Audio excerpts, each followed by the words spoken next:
has the ability to inspire excellence in people's pursuits. He has the ability to do all this, yet he pursues a path, seeks a path that punishes achievement, that punishes earners, that punishes, and he speaks negatively of the country. Ronald Reagan used to speak of a shining city on a hill. Barack Obama portrays America as a soup kitchen and some dark night in a corner of America that's very obscure. He constantly is telling the American people that bad times are ahead, worse times are ahead. And it's troubling because this is the United States of America. Anybody ever ask, I'm in awe of our country, and I asked this question a lot as I got older. We're less than 300 years old. We're younger than nations that have been on this planet for thousands of years. We, nevertheless, in less than 300 years, and by the way, we're no different as human beings than any of them, any others around the world. Our DNA is no different. We're not better just because we're born in America. There's nothing that sets us apart. How did this happen? How did the United States of America become the world's lone superpower, the world's economic engine, the most prosperous opportunity for an advanced lifestyle that humanity has ever known? How did this happen? And why, pray tell, does the President of the United States want to destroy it? It saddens me.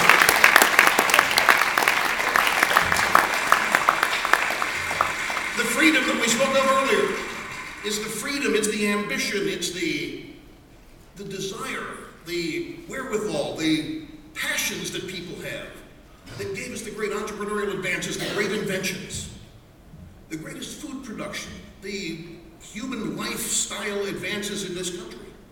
Why shouldn't that be rewarded? Why is that now the focus of punishment? Why is that now the focus of blame? Why doesn't, Mayor Bloomberg the other day, ladies and gentlemen, resisting his governor's call for an increased tax on the rich in New York, had some astounding numbers. 8 million people live in New York.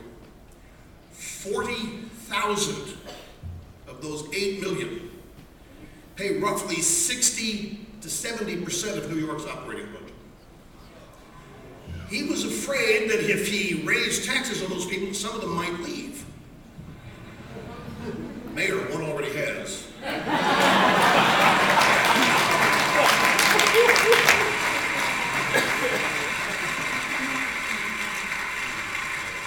Stop and think of this, though. Stop and think of this. 40,000 people out of 8 million. He's right. If 10,000 of them leave, or 5,000, they've got a huge problem. Because New York has its own welfare state inside the one the federal government's created.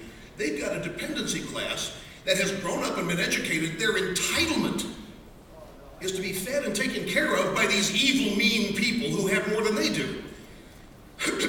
If New York City, New York State, or Washington, D.C. were in business, these 40,000 people would be taken on golf tournament trips to Los Angeles, and they would be wined and dined, and they would be thanked, and they would be encouraged to keep it up. They wouldn't be told they're the problem. They wouldn't be told, except there is us. You know, I pride my accuracy rating. There is one other business where the customer's always wrong, and that's the media. Sorry.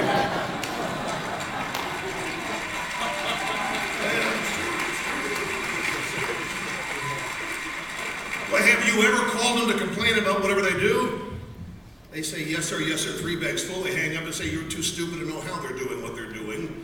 You can't get it. You're not sophisticated enough. So that's another business where the customer is always wrong.